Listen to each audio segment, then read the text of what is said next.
Rakyat Aceh sudah mulai bergerak. Tolong Pak Prabowo segera bertindak sebelum Aceh pindah dari NKRI.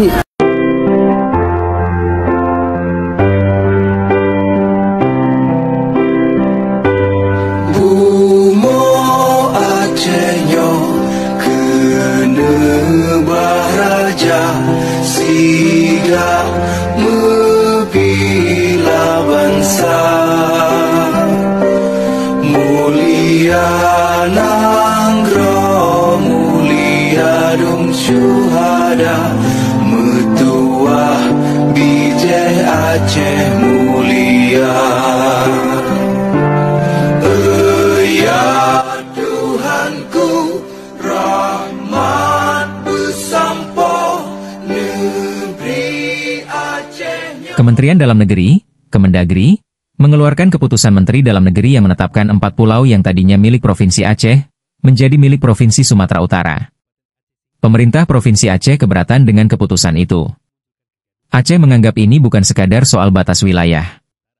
Ini soal harga diri, dan ingatan kolektif akan janji yang dikhianati, kemudian kecaman dengan beragam aksi mengemuka.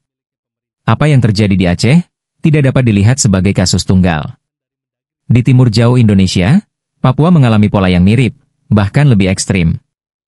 Mari kita analisis. Luka lama yang dibongkar kembali. Aceh bukanlah wilayah biasa dalam sejarah Republik Indonesia.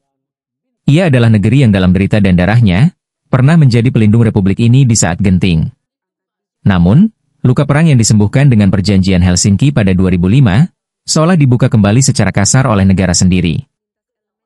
Keputusan Menteri Dalam Negeri, Tito Karnavian menetapkan 4 pulau, yaitu Pulau Panjang, Lipan, Mangkir Gadang, dan Mangkir Ketek, masuk ke wilayah administratif Tapanuli Tengah Sumatera Utara, telah membangkitkan kembali bara di bawah abu, rasa kehilangan, kemarahan, dan semangat lama yang pernah mendorong Aceh mengangkat senjata.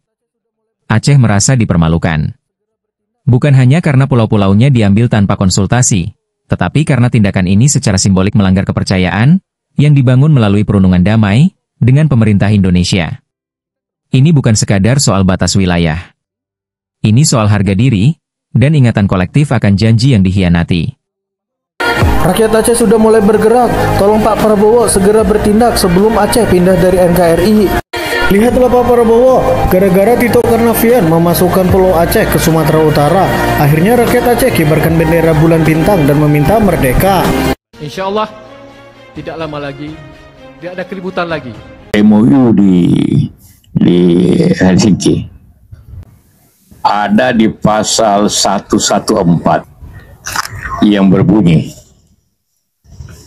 perbatasan Aceh merujuk pada perbatasan 1 Juli tahun 1956. Dalam sejarahnya, Pulau Lipan, Pulau Panjang, Pulau Mangkir Besar, Mangkir Kecil, itu secara historis sudah dibahas di Kompas oleh tulisannya bahwa itu secara historis memang masuk Aceh, Aceh Singkil. Bahwa letaknya dari Aceh ke Papua, pola represif dalam selubung administrasi. Apa yang terjadi di Aceh tidak dapat dilihat sebagai kasus tunggal. Di timur jauh Indonesia, Papua mengalami pola yang mirip, bahkan lebih ekstrim, di bawah tangan Tito Karnavian. Di balik dalih pemerataan pembangunan dan pemekaran daerah untuk percepatan pelayanan publik, Papua dipaksa menerima pembelahan menjadi 6 provinsi belum lama ini, tanpa sepenuhnya persetujuan rakyat Papua secara bermartabat. Banyak pihak menyebut ini sebagai bentuk divide et impera modern, memecah untuk menguasai. Padahal, Papua adalah tanah yang penuh luka kolonialisme, militerisasi, dan eksploitasi. Dalam sejarah panjang perlawanan dan penolakan terhadap integrasi yang dipaksakan, kehadiran Tito, mantan Kapolda Papua, justru menghidupkan kembali trauma. Ia dianggap lebih sebagai aktor keamanan ketimbang negarawan. Dan sekarang, sebagai Mendagri, ia melanjutkan kebijakan-kebijakan yang tidak mendengarkan rakyat di bawah, tetapi lebih menuruti logika kekuasaan di atas. Kerusakan terstruktur, ketika Jakarta bicara, daerah menderita. Yang menyatukan Aceh dan Papua adalah luka. Dan kini, keputusan Mendagri Tito telah memperlebar luka itu.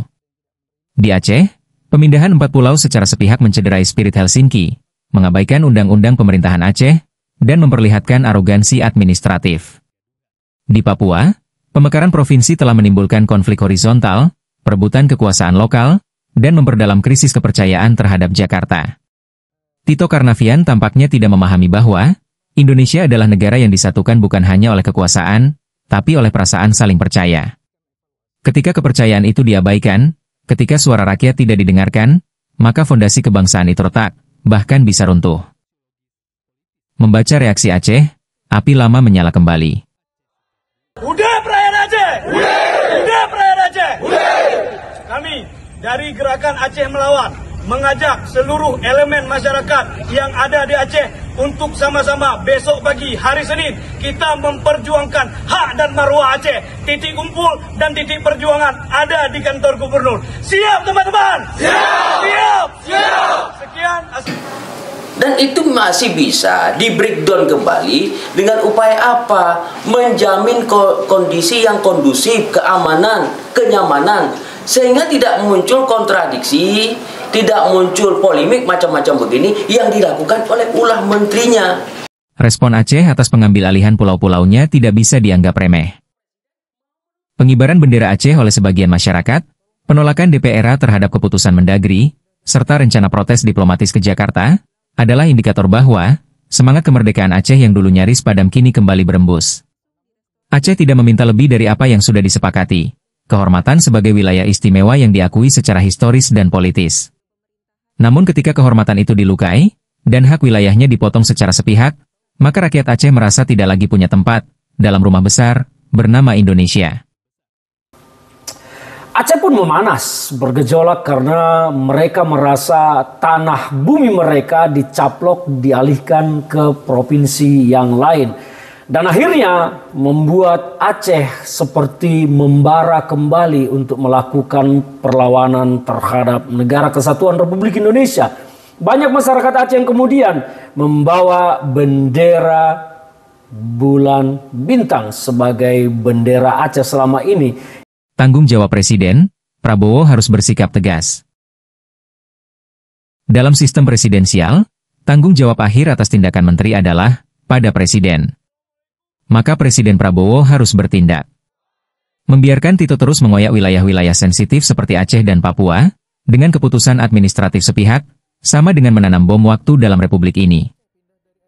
Jika Prabowo ingin dikenang sebagai pemimpin yang menyatukan bangsa, maka ia harus segera memecat Tito Karnavian dan membentuk tim independen yang benar-benar memahami konteks historis, sosiologis, dan politik Aceh dan Papua. Titik ini adalah ujian.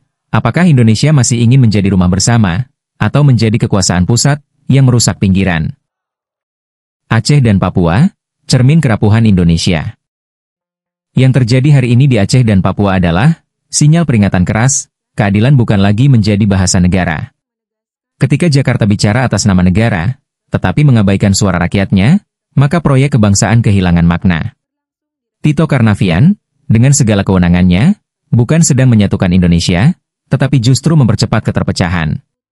Kini, waktunya bagi Presiden Prabowo untuk menegaskan arah, menjaga keutuhan Indonesia dengan mendengar dan mengoreksi, atau membiarkan kerusakan struktural ini terus membesar, hingga kita tak lagi mampu mengatasinya. Bumo Acehnya kena baraja siga membila bangsa. Mulia Nanggro, mulia dum syuhada.